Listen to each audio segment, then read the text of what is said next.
할렐루야. 오늘 함께 하실 하나님의 말씀 신약 성경입니다. 디모데후서 1장 1절에서 8절 말씀입니다.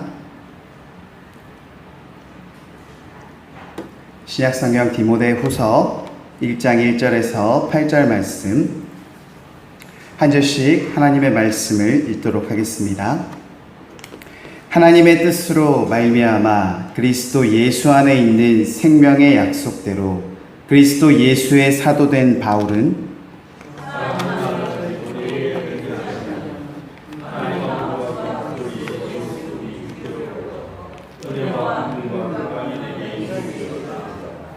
내가 밤낮 간구하는 가운데 쉬지 않고 너를 생각하여 청결한 양심으로 조상적부터 섬겨오는 하나님께 감사하고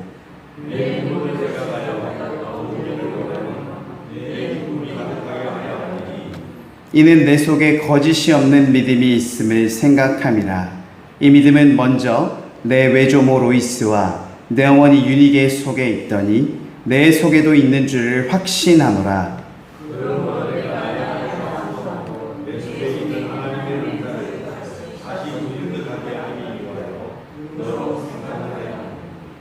하나님이 우리에게 주신 것은 두려워하는 마음이 아니요 오직 능력과 사랑과 절제하는 마음이니 그러므로 너는 내가 우리 주를 증언함과 또는 주를 위하여 갇힌 자 된 나를 부끄러워하지 말고 오직 하나님의 능력을 따라 복음과 함께 고난을 받으라. 아멘. 할렐루야. 찬양받기에 합당하신 하나님 아버지, 오늘도 무더운 날씨 속에 피곤한 몸이지만 하나님께서 우리를 사랑하심으로 또한 우리로 인하여 영광받기 위해서 이 자리에 우리들을 불러주셨음에 감사드립니다. 이 시간 우리는 연약하고 부족하고 보잘것없는 존재들이지만 하나님을 확실히 믿는 믿음 가운데 두려운 마음이 아니라 능력과 사랑과 절제하는 마음을 통하여 하나님께서 우리와 함께 하심을 믿음으로 우리가 능히 이 세상을 이기며 살아가는 힘있는 하나님의 자녀로 살아가기를 소망합니다. 하나님, 지치고 피곤한 마음과 낙심되고 하나님 후회되는 마음으로 이곳에 있는 분들이 있다면 하나님, 그러한 모든 것들은 떨쳐내게 하여 주시옵시고 악한 사단 마귀가 주는 더러운 마음과 생각들은 모두 이 시간 떨치게 하여 주시옵시고 오직 하나님께서 기뻐하심으로 우리에게 주시는 마음과 능력과 은혜를 모두 받아 누림으로 이 세상을 능히 이기는 귀한 하나님의 자녀들 되게 하여 주시옵소서. 말씀을 깨달음으로 힘있고 능력 있는 삶을 살아가기를 소망하며 내가 어디에 있든지 무슨 상황에 처해 있든지 하나님의 뜻을 따라 살기를 구분하며 살아가는 주의 능력 있는 자녀들로서 우뚝 설 수 있도록 하나님 함께 붙잡아 주시옵소서. 감사드립니다. 살아계신 주 예수 그리스도의 이름으로 기도드립니다. 아멘. 할렐루야. 우리 시간 서로 앞뒤좌우로 인사하겠습니다. 주님의 이름으로 환영합니다. 한 번 더 인사하겠습니다. 감사하는 한 해가 됩시다. 아멘. 감사는 아무리 강조해도 부족하지 않은 것 같습니다. 우리 청년들 모임 하면서 자신의 신앙을 위해서 무슨 일들을 하고 있는지 예배 참석하는 거 말고 자신의 신앙을 위해서 개인적으로 하는 것들에 대해서 나눔을 한 적이 있는데요. 그 중에 감사하게도 또 두 명의 청년이 서로 감사의 제목을 나누면서 함께 기도하고 있다는 얘기를 들었을 때 너무 참 저도 감사하는 마음이 들었고 좀 감격스럽더라고요. 이렇게 감사를 실천하는 삶을 살아가기가 사실 굉장히 쉽지 않잖아요. 감사해야 됩니다. 감사하며 살아가야 됩니다라고 말하기는 쉬운데 실제로 오늘 내 하루 속에 어떤 감사함이 있었는지 그런 것들을 하나님 앞에 고백하며 나눔을 한다는 것은 정말로 강한 의지와 하나님을 믿는 믿음이 없으면 유지하기가 어려운 것 같습니다. 그래서 격려하면서 올 한 해 계속해서 이러한 좋은 나눔들을 해나가고 또 우리 잘되면 우리 청년들 전체의 모임에서 서로 감사를 나누는 그러한 일들도 한번 해보자라고 권면하고 또 축복해 주었는데 우리 성도님들께서도 날마다 하나님께 내 삶의 감사의 제목을 찾고 하나님께 감사함으로 늘 그 안에서 기쁨을 찾아 누리시는 우리 귀한 성도들 되시기를 주님의 이름으로 축복합니다. 아멘. 몇 년 전에 미국에 있는 플로리다 주라고 하는 곳에서 있었던 일입니다. 나이가 78살 78세 된 할머니 한 분이 계셨는데, 그 할머니가 세상을 떠나게 되셨습니다. 이 할머니가 돌아가신 사망 원인을 살펴보니까 극심한 영양실조였다고 해요. 비록 나이가 많이 드셨다라고 하지만 그 할머니가 죽을 당시의 몸무게가 25kg 정도에 불과했다고 하니 그 몸이 얼마나 야윈 상태였겠습니까? 아마 뼈만 앙상하게 남은 그러한 모습이 충분히 짐작되시리라고 생각합니다. 그런 할머니가 돌아가시고 난 뒤에 그 할머니가 살던 방을 찾아가 봤더니 그 방은 마치 돼지우리처럼 지저분한 상태였으며 값진 물건이라고는 단 하나도 없었다고 합니다. 아마 할머니의 죽음의 원인을 생각해 본다면 어쩌면 당연한 일인지도 모르겠습니다. 할머니는 생전에 누더기 같은 옷을 입고 다니셨으며 음식의 경우 결코 사서 드시는 경우가 없었다고 합니다. 이 할머니는 늘 다른 사람이 먹다가 버린 음식물 찌꺼기를 주워서 먹거나 아니면 지나다니는 사람들에게 구걸해서 음식을 얻어먹는 생활을 했다고 합니다. 이 할머니를 아는 모든 사람들은 그 할머니가 돈이 없어서 먹을 것이 부족해서 굶어 죽었다고 생각했습니다. 그런데 놀라운 반전이 일어났습니다. 할머니가 돌아가시고 난 뒤에 그 방을 정리하던 중에 침대 밑에서 2개의 열쇠가 발견되었습니다. 이 열쇠를 확인해 보니까 그 지역에 있는 은행의 금고 열쇠였다고 합니다. 먹을 것조차 살 돈이 없어 보이고 누더기 같은 옷을 입고 다니던 이 할머니에게 은행의 금고 열쇠라니 너무나도 놀라운 일이었습니다. 그래서 이 열쇠를 가지고 은행에 찾아가 할머니의 금고를 열어보았습니다. 무엇이 나왔을까요? 그 안에는 놀랍게도 현금만 60만 달러가 쏟아져 나왔다고 하고요. 현금과 함께 금고 안에는 귀금속과 각종 증권들이 함께 들어있었다라고 합니다. 그래서 현금과 그 모든 것들을 합해보니 약 100만 달러에 이르는 큰 금액이 나왔다고 하는데요. 제가 100만 달러라고 해도 잘 안 느껴지시죠? 미국에서는 부자들을 뭐라고 부르는지 아십니까? 백만장자. 그렇게 부르잖아요.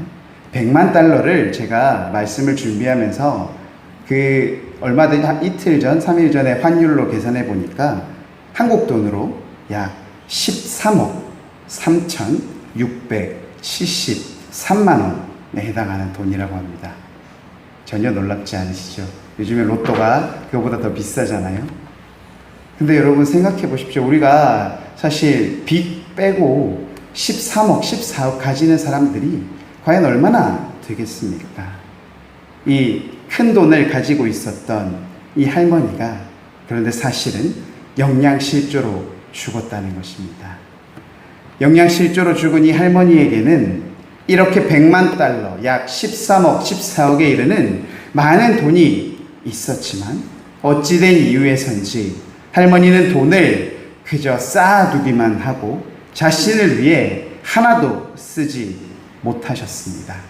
그리고 결국은 굶어서 돌아가시게 되었던 것입니다.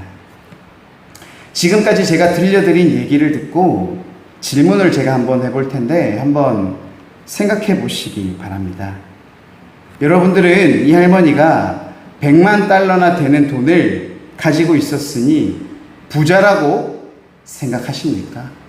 아니면 거지와 다름없는 삶을 살았고 몸무게가 25kg인 상태에 영양실조로 돌아가시게 되었으니 가난한 자라고 생각하시니까 과연 우리는 이 할머니를 부자라고 불러야 되는 것일까요? 아니면 가난한 사람이라고 불러야 되는 것일까요? 그런데 그 답을 우리가 하기 전에 먼저 이 이야기를 통해서 우리가 알아야 할 분명한 것 한 가지가 있는 것 같습니다. 그것은 아무리 좋은 것이라고 할지라도 그것을 쓰지 않고 쌓아두기만 한다면 아무런 의미가 없다라는 사실입니다. 이 할머니에게는 남아있는 평생 일하지 않고 그 본인이 먹고 싶은 것들을 먹고 하고 싶은 것들을 해도 남을 만큼의 또 충분한 돈이 있었습니다.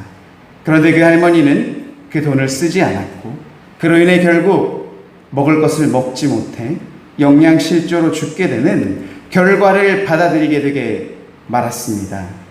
이는 우리에게 있는 믿음 또한 마찬가지라는 것입니다. 우리가 누구입니까?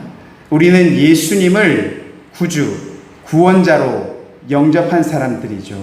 그래서 하나님을 믿고 성령님에 의지하면서 살아가는 그런 우리를 그리스도인이라고 하지 않습니까? 그러한 우리가 이 땅에서 삶을 살아가는 동안에 그 믿음을 사용하지 않고 그저 저 한 구석에 쌓아두기만 하고 마치 은행 금고에 넣어둔 것처럼 사용하지 않고 있다면 제가 앞서 들려드린 이 할머니의 모습과 우리의 모습이 다를 것이 무엇이냐는 것입니다.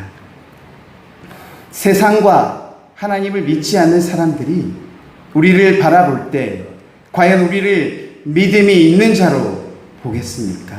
아니면 믿음이 없는 자로 보겠습니까? 야고보는 야고보서 2장 14절에서 17절 말씀을 통해서 다음과 같이 우리에게 말씀하고 있습니다. 내 형제들아, 만일 사람이 믿음이 있노라 하고 행함이 없으면 무슨 유익이 있으리요? 그 믿음이 능히 자기를 구원하겠느냐? 만일 형제나 자매가 헐벗고 일용할 양식이 없는데 너희 중에 누구든지 그에게 이르되 평안히 가라, 덥게 하라, 배부르게 하라 하며 그 몸에 쓸 것을 주지 아니하면 무슨 유익이 있으리요? 이와 같이 행함이 없는 믿음은 그 자체가 죽은 것이니라. 아멘. 즉 야고보는 믿음이 있다고 말하면서 믿음을 사용하지 않는 자에게 믿음은 곧 죽은 믿음일 뿐 아무런 소용이 없는 믿음이라고 이 말씀을 읽는 사람들에게 말하고 있는 것입니다. 예수님께서도 복음서를 통하여서 몇 번이나 우리에게 반복해서 하시는 말씀이 있습니다. 우선 마태복음 9장의 말씀을 살펴보면요, 12해 동안 혈루증을 앓았던 여자가 등장합니다. 그 여인은 몰래 예수님의 뒤로 돌아와서 예수님의 겉옷자락을 만집니다. 그러면서 그녀의 마음에 어떤 마음을 품고 있습니까? 내가 예수님의 그 겉옷만 만져도 내 이 12해 동안 내 이 혈루증으로 인해서 나를 그토록 괴롭히고 힘들게 하던 이 병이 그저 예수님의 옷자락을 만지는 그것만으로도 내가 구원을 받겠다라는 그러한 확실한 믿음을 가지고 예수님의 옷자락을 만지러 가지 않습니까? 예수님께서 그런 여인의 믿음을 보시고 이렇게 말씀하십니다. 딸아, 안심하라. 내 믿음이 너를 구원하였다. 예수님의 그 말씀과 함께 그 여인은 즉시 구원을 받았다고 성경은 기록하고 있습니다. 또한 같은 마태복음 9장에서 예수님께서 한 관리의 딸을 치료하고 떠나가실 때에 두 맹인이 예수님을 따라오면서 예수님께 외칩니다.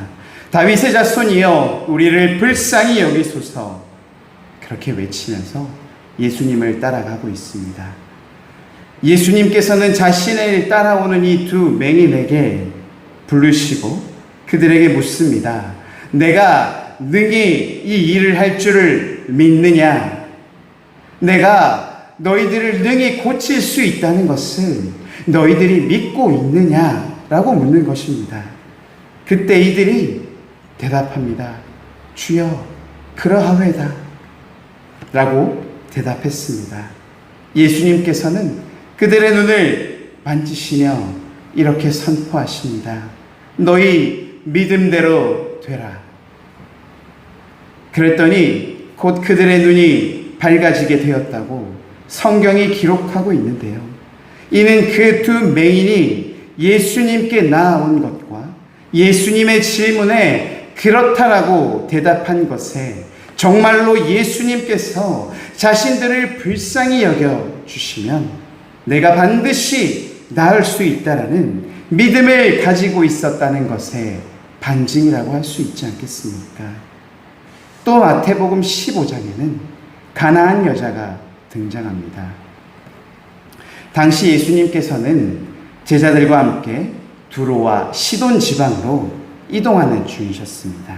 그런데 이때 가나안에 사는 가나안 여자가 예수님께 나와서 이렇게 고백합니다. 주 다윗의 자손이여 나를 불쌍히 여기소서. 내 딸이 흉악하게 귀신 들렸나이다 라고 외치면서 주님께서 도와주실 것을 간절히 구하며 외쳤습니다. 그런데 예수님께서는 이 가나안 여자의 외침에 대답하지 않으셨습니다. 심지어 제자들이 부름에도 불구하고 예수님께서 자신은 이스라엘의 집에 잃어버린 양들 외에는 다른 곳에 보내심을 받지 않았다라고 말하며 그 가나안 여자의 외침을 딱 잘라 거절하였습니다. 그런데 이 가나안 여자는 예수님의 이러한 차가운 거절에도 불구하고 다시 한번 예수님께 나와서 절하면서 자신을 도와달라고 간절하게 다시 한번 구했습니다. 이에 예수님께서는 그 가나안 여인에게 자녀의 떡을 취하여 개들에게 던짐이 마땅하지 아니하다라고 말씀하시면서 다시 한번 냉정하게 거절했습니다. 낮은 자세와 간절한 마음으로 자녀를 위해 눈물로 호소했지만 민족이 다르다는 이유만으로 두 번이나 차갑게 거절을 당했던 이 가나안 여인의 심정을 과연 그 누가 알 수 있겠습니까? 한 번은 참아도 두 번이나 모욕적인 말을 듣게 된다면 저부터라도 돌아서면서 어떻게 예수님이 그렇게 말씀하실 수 있느냐라고 비난하면서 돌아섰을 것이라는 생각이 들었습니다. 그러나 이 여인에게는 자신의 자녀가 겪는 아픔이 너무나도 절실했습니다. 그 자녀의 아픔이 예수님이라면 반드시 고쳐주실 것이라는 확실한 믿음이 있었기 때문에 그는 그 아픈 거절과 또한 차가운 대답 속에서도 다시 한번 예수님께 간절하게 외칩니다. 그렇습니다. 주님의 말씀이 옳습니다. 그렇지만 개들도 자신의 주인의 상에서 떨어지는 부스러기를 먹습니다라고 말하며 다시 한번 간절하게 예수님의 도움을 구하였습니다. 이 여인이 말하는 것이 무엇입니까? 맞습니다. 저는 예수님의 도움을 받을 수 없는 처지입니다. 내가 그러한 도움을 받을 수 없는 처지임에도 불구하고 그렇지만 주님께서 나를 도와주시면 내 사랑하는 딸이 나을 수 있다라는 그러한 믿음으로 3번이나 주님 앞에 나왔습니다. 이러한 여인의 믿음을 보신 예수님께서 내 믿음이 크도다 내 소원대로 되리라고 말씀하셨고 성경은 그때로부터 그의 딸이 나았다고 기록하고 있습니다. 그런데 정반대의 경우도 있었습니다. 우리 마가복음 4장을 살펴보면 바람과 바다를 잔잔하게 하시는 그러한 예수님의 놀라운 능력이 나타났던 사건이 기록되어 있는데요. 예수님과 제자들이 배를 타고 갈릴리 마을로 건너가고 있을 때였습니다. 우리 지난 주일 때 영상에서 보지 않았습니까? 예수님께서 함께 피곤한 가운데 자고 계시는데 제자들과 함께 배를 타고 가는 그 상황에서 예수님이 고단함으로 잠시 눈을 붙이고 계실 때 갑자기 바다에 광풍이 휘몰아치기 시작하면서 풍랑이 일기 시작합니다. 배를 한 번이라도 타보신 분들은 조금 이해가 되실 텐데요. 바다에서 바람이 강하게 분다는 것은 풍랑이 인다는 뜻이고 그것보다 배 위에 있는 사람들에게 무서운 일은 없다는 것입니다. 왜냐하면 바다에서는 다른 곳으로 피할 곳이 없지 않습니까?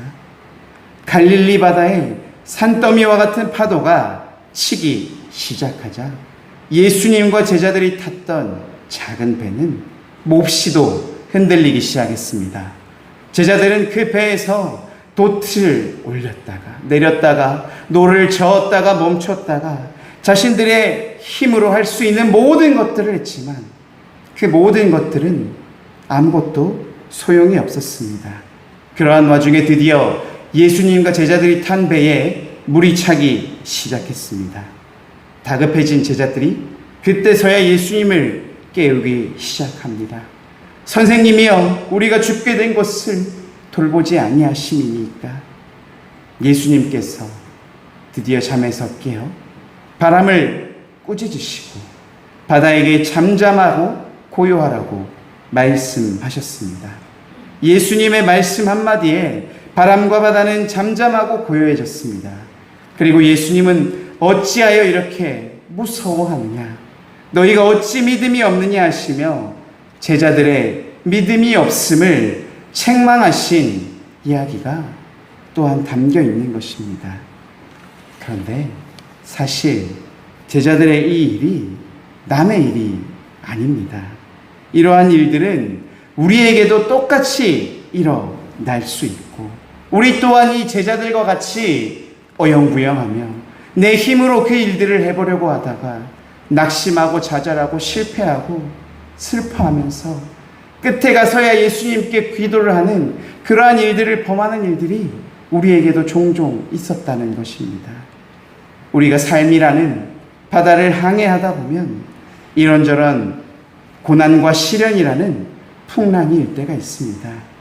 그런데 여기서 중요한 것은 우리에게 예수님이 없어서 그러한 풍랑이 일어나는 것이 아니라는 것입니다. 제자들이 예수님과 함께 배에 타고 있던 그 배 안에서도 풍랑은 제자들에게 찾아왔다는 것을 기억하시기 바랍니다. 마찬가지로 우리가 예수님을 믿음으로 함께 동행하며 살아간다 할지라도 그러한 삶 가운데서도 이러한 저러한 풍랑 같은 시련과 고난이 우리에게 닥치고 또한 닥칠 수 있다는 것입니다. 그렇다면 우리에게 이러한 시련과 고난이 닥쳐올 때 우리는 어떻게 해야 할까요? 오늘 본문 7절 상반절에 이렇게 기록되어 있습니다. 하나님이 우리에게 주신 것은 두려워하는 마음이 아니요. 사도 바울은 우리에게 두려워하거나 겁먹지 말라고 얘기하고 있습니다. 그렇지 않다면 제자들과 같이 믿음 없는 모습을 보이게 된다면 우리 또한 그들과 같이 예수님의 책망을 받게 되지 않겠습니까? 그런데 제 삶을 돌이켜보니까요, 쉬운 일이 아니었습니다. 이미 내가 어떻게 해야 될지, 내가 두려워하지 않고 겁먹지 않고 하나님께 나아가야 한다는 것을 내가 그 답을 이미 다 알고 있는데도 불구하고 막상 나에게 시련과 고난이 닥쳐오면 그 순간 두려움에 사로잡혀서 하나님을 의지하고 기도하는 것이 아니라 사람을 찾아다니고 어떻게 하면 내가 이 문제를 해결할 수 있을까를 고민하게 되고 하나님의 뜻을 구하기보다 자꾸만 하나님께 내가 원하는 방법대로 해결해 주시기를 기도하면서 그렇게 간구하는 내 모습을 볼 때가 많다는 것입니다. 사도 바울은 우리의 이러한 연약함을, 그러한 모습들을 알고 있었습니다. 특히 신실한 사람이자 믿음의 사람으로 자신의 동력자이자 사랑하는 아들과 같은 관계에 있었던 디모데에게 당시 교회의 힘든 현실과 어려움을 어떻게 극복하고 대처할 것인가에 대해서 감옥 안에 있으면서도 가르쳐주기 위해 편지를 썼던 것이 바로 디모데전서와 오늘 우리가 읽고 있는 본문 디모데 후서의 말씀이 아니겠습니까? 바울은 디모데가 이렇게 어려운 사역의 현실 속에서 성도들이 이렇게 힘든 상황 속에서 힘을 얻기를 바랬습니다. 그래서 다시 한번 본문의 7절의 말씀을 우리 한번 같이 읽어보도록 하겠습니다. 하나님이 우리에게 주신 것은 두려워하는 마음이 아니요 오직 능력과 사랑과 절제하는 마음이니. 두려워하는 이 마음은 하나님이 주신 마음이 아니다라는 것을 우리가 기억하는 것만으로도 우리는 자유함과 담대함을 회복하게 될 수 있습니다. 하나님이 주신 마음이 아니니 우리가 그 두려운 마음을 내려놓기로 작정하는 것이 가장 우선이라는 것입니다. 오늘 이 두려워하는 마음이라고 나와 있는데요. 제가 성경에 두려움이라는 단어를 한번 찾아보니까 신구약 합해서 총 75번이 사용되고 있습니다. 그런데 오늘 이 디모데 후서에서 사용되는 이 두려워하는 마음에 두렵다는 뜻은 헬라어로 데일리아스 그리고 영어로는 티미디티라는 뜻인데요. 이것은 두렵다라는 바로 그 뜻이 아니라 소심하다, 그 다음에 능력이 부족하다 이런 뜻을 가지고 있다고 합니다. 그러니까 그냥 두려운 것이 아니라 내 마음이 연약하고 부족하기 때문에 그것들을 따르기를 두려워하는 마음이 그에게 있었다라고 얘기를 하는 것입니다. 우리에게 우리는 하나님을 알고 있고 하나님께서 우리와 함께 하심으로 그 두렵고 힘든 상황을 이기게 해주신다는 것을 우리가 이미 머릿속으로는 알고 있지만 그것들을 믿을 수 있는 자신감이 부족하기 때문에 혹시나 그렇게 되지 않으면 어쩔까라는 그러한 그 소심한 마음 때문에 우리가 그 두려움을 이겨낼 수 없다라는 것입니다. 우리가 생각해보면 인간이라는 존재는 본래 연약한 존재입니다. 그래서 위에서 말한 그 연약하고 소심하고 자신감 없는 그 특성을 모두 다 가지고 있는데요. 이것은 특히 죄가 우리에게 들어온 이후부터 나타난 모습입니다. 여러분, 우리가 하나님께 창조되었을 때 우리는 하나님을 두려워하는 마음이 없었습니다. 그런데 언제부터 우리에게 두려운 마음이 생기기 시작했습니까? 에덴 동산에서 뱀의 유혹에 넘어가서 선악과를 먹게 된 그 순간 죄가 우리에게 들어오게 되지 않습니까? 창세기 3장 9절 말씀에 여호와 하나님이 아담을 부르시며 그에게 이르시되 내가 어디에 있느냐 이렇게 물으셨습니다. 그때 아담이 이렇게 대답합니다. 가로되 내가 동산에서 하나님의 소리를 듣고 내가 벗었으므로 두려워하여 숨었나이다.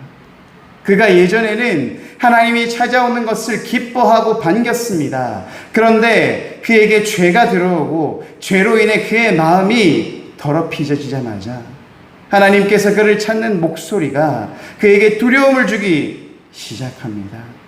내게 죄가 있다는 것을 깨닫게 되면 사람은 연약해지고 두려워지게 되는 것입니다. 범죄한 아담에게 수치심과 두려움이 들어오게 되어서 그는 숨게 되는 것이지요. 그래서 그 이후로 우리들의 마음속에는 인간이라면 누구나 수치스러워하고 두려워하는 그러한 소심한 마음이 있게 됩니다. 우리가 하나님 앞에 나아가서 예수님을 통해서 이 죄를 용서받지 못한다면 우리는 평생에 있어서 하나님과의 관계를 회복할 수 없다는 것입니다. 그런데 그렇다면 우리는 언제 당당해질 수 있습니까? 언제 하나님 앞에 온전하게 나아갈 수 있습니까? 그것은 우리가 그러한 두려운 마음을 버리고 하나님이 주시는 마음을 받아서 살아갈 때 우리는 당당해질 수 있습니다. 오늘 7절 후반절의 말씀이죠. 즉 능력과 사랑과 절제하는 마음을 우리에게 주실 때, 우리가 그 마음대로 살아갈 때 우리는 하나님 앞에 당당하게 나아가며 믿음의 확신을 가지고 두려워하지 않으며 살아갈 수 있다는 것입니다. 하나님께서 우리에게 주신 첫 번째는 능력입니다. 여러분, 우리들이 장로교라는 것은 잘 알고 계시죠? 대한예수교 장로회라고 하잖아요. 그런 장로교 말고도 성결교, 감리교 이렇게 많은 교단들이 있습니다. 그런데 감리교를 창시한 존 웨슬레라는 사람이 있습니다. 그가 한 번은 복음을 전하고자 영국에서 배를 타고 미국으로 넘어갔습니다. 그는 그 미국에서 자신의 있는 모든 능력과 열정을 다해서 복음을 선포했습니다. 그런데 그 결과가 신통치 않은 겁니다. 자기가 바라보기에도 아무런 역사가 일어나지 않는 것이 보이는 것입니다. 그는 좌절하고 낙심한 마음을 안고 배를 타고 다시 영국으로 돌아오고 있었습니다. 그러다가 대서양을 지나서 오는 그때 갑자기 파도가 치기 시작하고 바람이 불기 시작하고 풍랑이 일기 시작합니다. 그리고 배가 요동치기 시작했습니다. 웨슬리의 마음속에 두려움이 임했습니다. 이렇게 죽게 될 수도 있겠구나. 그런데 그 배에 타고 있던 사람들 중에 한 무리가 거센 풍랑 속에서도 전혀 동요하지 않고 평온한 모습으로 찬양을 부르고 있는 모습이 보이고 있는 것이 아니겠습니까? 그는 그 모습을 보면서 감동했습니다. 그리고 비가 그치고 바람이 그치고 풍랑이 잠잠해졌을 때 그들에게 가서 물었습니다. 당신들은 어떻게 그것은 풍랑에서도 태어날 수 있었습니까? 그러자 그들 한 사람이 대답합니다. 전능하신 하나님이 우리와 함께 있는데 두려울 것이 무엇이 있겠습니까? 그러면서 웨슬리에게 이렇게 묻습니다. 당신은 아직 하나님을 알지 못하시는가 보군요. 하나님을 믿는다면 당신도 어떠한 상황에도 두려워하지 않는 그러한 마음을 갖게 될 것입니다. 그 마음으로 인해서 당신은 세상을 이길 능력을 얻을 수 있을 것입니다. 라고 하나님을 믿을 것을 권했다고 합니다. 존 웨슬레 목사는 이 말을 듣고 많은 충격을 받았습니다. 그가 이때까지 하나님을 믿었던 것이 그 믿음이 껍데기였다는 것을 그가 깨달았다는 것입니다. 그의 마음에 두려움이 아니라 전능하신 하나님께서 나와 함께 하심으로 능력을 주시는데 내가 그것을 믿지 못하고 두려워하고 있었다는 그 점 하나가 너무나도 부끄러웠습니다. 이후 그는 회개와 또한 하나님께 대한 철저한 고백을 통해서 그는 다시 한번 변하게 되었고, 이후 그가 가는 집회마다 성공적으로 하나님의 부흥이 일어나는 놀라운 역사가 일어나며 감리교가 지금까지 많은 세상에서 큰 일들을 감당하고 있는 것이 아니겠습니까? 여러분, 하나님이 전능하시다는 것을 믿습니까? 하나님이 전능하시다는 것을 믿으십니까? 우리는 연약하고 미련하고 부족한 존재들입니다. 그러나 하나님께 믿음으로 연결될 때 강하고 담대하신 하나님의 능력으로 우리 또한 강하고 담대하게 만들어주실 줄 믿습니다. 사랑하는 성도 여러분, 이 시간 하나님과 믿음으로써 하나님의 능력으로 담대하게 세상을 이기는 자들이 되시기를 주님의 이름으로 축복합니다. 또한 하나님이 우리에게 주신 두 번째는 사랑입니다. 로마서 8장 31절에서 사도 바울은 이렇게 고백합니다. 그런즉 이 일에 대하여 우리가 무슨 말을 하리요? 만일 하나님이 우리를 위하시면 누가 우리를 대적하리요? 아멘. 하나님께서 우리를 사랑하시고 우리를 위하시면 누가 우리를 대적할 수 있겠습니까? 그것은 우리가 능력이 있어서가 아니라 우리를 사랑하시는 하나님과 대적할 자가 이 땅에 아무도 없기 때문입니다. 그러한 하나님의 사랑 때문에 우리는 이 세상 그 어떤 곳에서도 두려워하지 않고 담대하게 나아갈 수 있습니다. 사랑하는 아이들이 누구 때문에 저렇게 담대하게 소리치면서 자기가 하고 싶은 일들을 다 합니까? 그것은 자신의 부모를 믿기 때문 아니겠습니까? 부모가 내 모든 것들을 다 해결해 줄 것이라는 그러한 믿음을 가지고 그 아이들이 당당하게 나아가지 않습니까? 하나님께서는 우리를 사랑하심으로 우리에게 필요한 것들을 채워주시는 줄로 믿습니다. 우리는 하나님을 믿지만 우리는 먹을 것도 필요하고요. 살아가기 위해서 돈도 필요하고요. 그 외에도 입을 것이나 집이나 필요한 것들이 너무나도 많지만 우리가 그것들을 구하며 살기보다 하나님의 나라와 의를 위해서 살아갈 때 하나님께서 우리를 사랑하심으로 그 모든 것들을 채워주신다고 말씀에 기록하고 있지 않습니까? 우리가 그 말씀에 의지하여 믿음으로 하나님께 연결될 때 하나님께서 우리에게 필요한 것들을 우리가 기도하는 것보다 더 풍성하게 채워주시는 줄 믿습니다. 우리에게 그러한 믿음이 충만하기를 주님의 이름으로 축복합니다. 마지막으로 하나님께서 우리에게 주신 세 번째는 근신하는 마음입니다. 여러분, 근신하다는 게 절제한다는 뜻을 갖고 있습니다. 또한 분별한다는 것을 뜻합니다. 우리 삶의 우선순위 가운데 어떤 것을 우선순위로 선택할 수 있는가? 하나님의 뜻을 우리 삶의 우선순위로 선택할 수 있는 그 분별함, 그것이 오늘 여기서 말하는 근신하는 마음인 것입니다. 여러분, 출애굽하는 모세와 이스라엘 백성들이 있었습니다. 그들이 출애굽할 때는 좋았습니다. 애굽의 사람들이 그들의 금부치를 떼어서 그것들을 다 가지고 나왔기 때문에 그들은 기뻤습니다. 그런데 그들이 애굽의 병사들에게 쫓기기 시작하고 홍해가 눈앞에 막혀있는 것, 홍해로 인해 그들의 막혀있는 것을 보았을 때 그들이 무엇이라고 말합니까? 그들은 두려움에 떨며 애굽에 우리의 매장지가 없어서, 애굽에서 우리를 묻을 데가 없어서 우리를 여기로 이끌고 왔는가? 우리를 이곳에서 죽게 만드는가? 차라리 우리가 애굽에 돌아가서 저들의 종이 되는 것이 좋겠다라고 두려운 마음에 말하지 않습니까? 그런데 모세는 두려워하지 않았습니다. 그는 근신하는 마음으로, 절제하는 마음으로, 분별하는 마음으로 하나님께서 우리의 길을 인도해 주신다는 확실한 믿음을 가지고 있었습니다.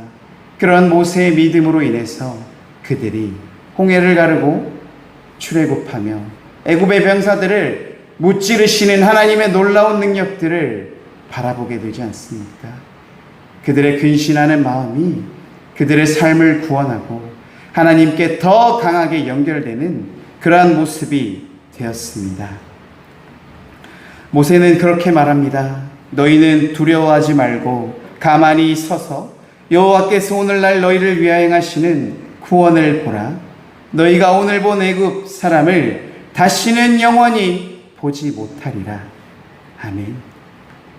사랑하는 삼관교회 성도 여러분, 혹시나 여러분들의 처하고 있는 상황이나 여건이나 그러한 상황 가운데 두려워하는 마음이나 낙심하는 마음이나 좌절하거나 슬픈 마음이 있다면 이 시간 하나님께서 주시는 능력과 또한 사랑과 근신하는 마음을 확실하게 믿으시기를 소망합니다.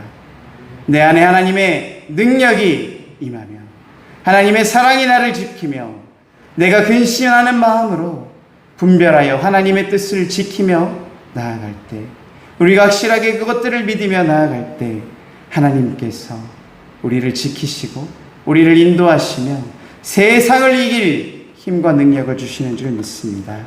이 시간 말씀을 듣는 모든 성도들이 이러한 세상을 이기는 능력과 하나님의 사랑과 근신하는 마음을 소유하시는 귀한 주의 백성이 되시기를 이 시간 주님의 이름으로 축복합니다. 아멘.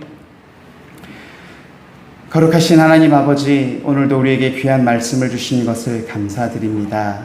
하나님 말씀을 통해서 우리에게 두려워하지 말라고 말씀하셨습니다. 두려워하는 마음은 하나님께서 주신 말씀이 아니요, 하나님께서 우리에게 주시는 것은 능력과 사랑과 근신하는 마음이라고 하셨으니, 우리가 이것들을 확실하게 믿는 믿음으로 나아갈 때 우리를 지금 두렵게 하고 걱정하게 하고 낙심하게 하고 좌절하게 하는 그 모든 것들이 이 시간 떠나가는 줄로 믿습니다. 우리가 믿음으로 결단할 때 그 모든 추악하고 더러운 것들이 우리를 대적하지 못하고 떠나가는 줄 믿습니다. 우리에게 그러한 믿음을 허락하여 주시옵소서. 확실한 믿음을 더하여 주시옵소서. 그래서 우리가 좌로나 우로나 치우치지 아니하고 오직 주님의 뜻을 위해 담대하게 살아나가며 주님과 함께 더불어 기쁨으로 살아가는 귀한 주의 자녀들이 되는 삶을 살아가기를 소망하며 이 시간 우리에게 귀한 말씀을 주신 하나님께 감사드리며 살아계신 주 예수 그리스도의 이름으로 기도드립니다. 아멘.